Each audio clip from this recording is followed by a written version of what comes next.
Olha que ironia, né? O cara se gabou tanto na última coletiva que chegou com o Corinthians na zona do Paulista, que tirou o time de lá, quase levou o time pro mata-mata e não sei o que, e hoje esse mesmo cara tá sendo ameaçado de cair porque o Corinthians está justamente onde? Pois é, hein, Tonhão, mundo dá voltas, né? Admito que eu ainda não tô nesse bonde, não acho que você tem que cair hoje, mas também falta pouquinho pra mudar de ideia, tá? Assim, eu acho que ninguém mais tem esperança que vai dar certo, pra mim o trabalho dele já morreu. A única coisa que me faz não querer que ele caia ainda é toda a crise que tem pós-demissão, né? E não tem jeito, isso é péssimo pro Augusto, isso é péssimo pros jogadores, é péssimo pra torcida, é péssimo pra todo mundo, e fora o derby no final do mês. Aí você vê que são duas coisas, mas assim, se não fosse isso, já teria demitido faz tempo também, porque eu realmente não acredito mais no trabalho dele. E você vê, né, Fiel, apesar do argumento dele fazer sentido de que o elenco é curto, que não dá pra fazer muitas mudanças, que ele precisa esperar a janela e tal, a base titular que ele tem, os 11 jogadores que iniciam o jogo não são e tão longe de serem ruins, né? Também não são os melhores, faltam alguns nomes que estão fora, mas nada me convence, não tem justificativa pra esse time jogar um futebolzinho fraco como vem jogando. No segundo tempo, cara, o Inter tava morto, quase pedindo arrego pro juiz, tava pra ver nitidamente que os caras já tinham largado e aceitado que o resultado seria aquele, e o Corinthians simplesmente não conseguiu incomodar em momento nenhum, e isso passa muito por quem? Além do Antônio, por Coronado e Garro, né? O Coronado em si nem foi tão mal, teve duas bolas interessantes que ele deu pro Yuri, fez um jogo bem propositivo, não acho que ele tenha culpa alguma, mas a dupla Coronado e Garro é que não tá fluindo, eles parecem que não se entendem mais, não se acham em campo, não conseguem trocar uma tabela, uma triangulação, nada mais dá certo. Outro que também tá mal, o Wesley, cara, não tá conseguindo jogar, você vê que ele ainda tenta e tenta muito, mas ou a jogada não encaixa, ou ele tenta levar a bola sozinho pro gol. Então assim, se nenhum dos seus 3 melhores criadores não estão jogando, não estão conseguindo fazer o meio campo fluir, o teu centroavante, obviamente, tende a não jogar também, tende a ser prejudicado. Só que pior do que isso, cara, é o que me deixa mais indignado com esse trabalho do Antônio. Ele não faz nada de diferente pra mudar isso. Ele percebe que as coisas não estão fluindo e o que ele faz? Ele põe o Pedro Raul e o Mosquito. E assim, eu vou até passar um pano pro Mosquito, porque ontem era até um jogo bom pra ele entrar. Faltava mesmo ponta direita naquele time. Mas quantas vezes ele já fez essas mesmas substituições e teve os mesmos resultados? Sempre a mesma coisa. Nunca ajudam em nada. Por que será que ele odeia tanto a base? Sem sacanagem, mano. Dos 12 jogadores que ele tinha no banco, 3 não eram da base. E adivinhem quem foram os 3 que entraram, né? Então assim, ele não tem nenhum argumento que está tentando. Por que ele não tenta um Léo Maná ao invés do Mateuzinho, que a torcida tá reclamando, que não tá conseguindo acompanhar o ritmo? Por que ele não tenta o Arthur Souza no Pedro Raul,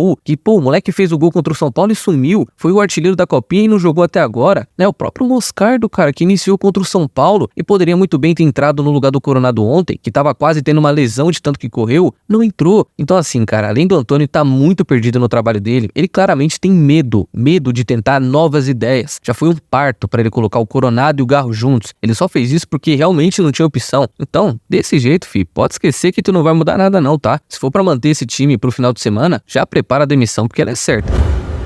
Bom, o Antônio não vai cair até o fim de semana, tá? Jornalistas podem falar que estão analisando, que a qualquer momento pode cair, mas a real é que a diretoria não pretende demitir o Portuga antes do jogo contra o Atlético Paranaense, porque a ideia é justamente o seguinte: se ele for mal no final de semana, ou seja, perder ali por 2, 1-0 que seja, é provável que caia. Agora, caso ganhe ou até empate, é bem capaz que eles só voltem a pensar em demissão quando chegar na janela de transferências, porque a diretoria não vai demitir o Portuga antes ou depois de um derby, tá? Faltam menos de 2 semanas pro clássico e definitivamente não seria bom pro clube como um todo chegar sem treinador ou demitir pós-jogo, né? Perdeu o derby e demitiu. Quer crise maior do que essa? Então, como vai ter o Cuiabá entre Atlético e Palmeiras, meio que vão usar esse tempo para arrumar outro nome, para esse cara ter alguns dias de adaptação e não chegar totalmente perdido pro derby. Porque convenhamos, Céu, o que importa é esse clássico, né? É o derby que vai fazer o Corinthians ir lá pra cima, vai subir a moral de todo mundo se vencer, ou vai terminar de enterrar o morto e decretar uma crise ainda maior. Mas assim, cara, até o momento, o clima do próprio Antônio é de velório, porque ele sabe que não vai conseguir alinhar tudo em menos de uma semana. Ele sabe que esse jogo contra o Atlético é bem provável que o Corinthians tome outra surra e ele seja demitido ali mesmo. A não ser que aconteça um milagre, ele não vai durar até esse derby, tá? Muito provavelmente ele cai antes do jogo contra o Cuiabá. E é isso. O que vocês acham, hein? Já deveriam ter demitido? Estão só adiando o inevitável? Como é que tá a situação? Porque o Antônio, eu tenho certeza que já aceitou que não vai durar até o fim do mês, tá? Tá mais ou menos por aí.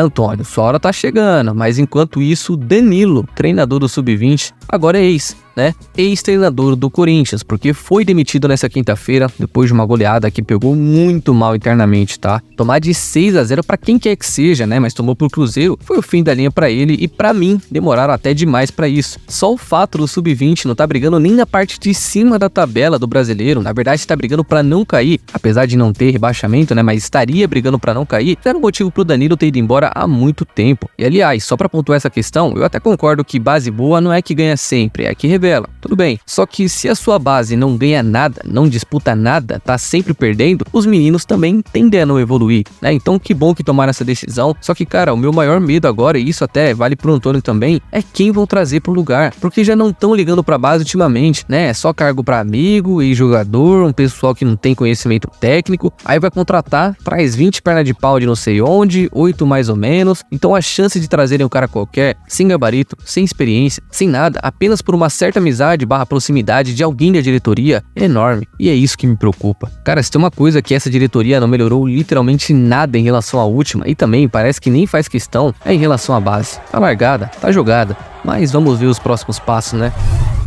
Nem Lucas Evangelista, nem Hernani. O Corinthians está muito próximo de trazer o Wallace. Sim, volante da Udinese de 29 anos, que de acordo com o Fábio Lázaro, Samir Carvalho e mais alguns jornalistas também, o Corinthians teria encaminhado a contratação do jogador no valor de 8 milhões de euros. Cerca de 46 milhões de reais, e segundo apurações, seriam pagos em 4 anos, tá? Várias parcelas ao longo de 4 anos. Ou seja, bem divididinho para não ficar muito pesado para o clube que tem muitas contas para pagar, tem um fluxo de caixa muito ruim, então é melhor separar aí em vários anos para pelo menos pagar aos poucos e não dever, né, não ficar devendo e ir pra justiça depois. O negócio é, fiel, diferente do que foi apurado com o Santos, que tava tudo encaminhado, tava tudo certo, ia vir não sei o que, e depois o Fortaleza foi lá e negou qualquer tipo de negociação. As informações que estão saindo referente ao Wallace é de que só falta o Corinthians definir a questão do pagamento. A hora que pingar na conta, a hora que chegar o dinheiro de não sei onde, o Augusto vai transferir e aí sim deve anunciar o cara, tá? É mais uma questão financeira do que qualquer outra coisa. E aí assim, né, Fel, eu já até falei sobre isso, mas volto a repetir. Será que não é muito dinheiro para um jogador só? Ainda mais na situação que nós estamos? Será que não tem outros nomes de bom nível no mercado, só que mais barato? Porque o Wallace em si é um bom jogador, tá? A contratação em si para mim não é ruim. O problema é a forma como ele está sendo feita. É o valor que o Corinthians vai pagar para ter um cara como ele no elenco, né? E só um detalhe, pelo que eu pesquisei, o salário mensal do amigo aí é de 400 mil por mês hoje. Nada muito fora do padrão, nada de 1 milhão por mês, pelo menos seria mais barato de manter, mas para contratar esse cara vai um dinheiro largo, hein? Enfim, já estão tratando como contratado, bora ver.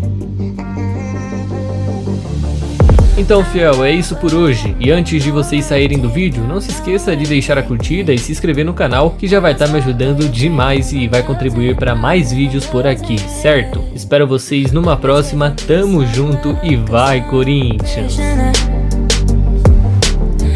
Want to look my way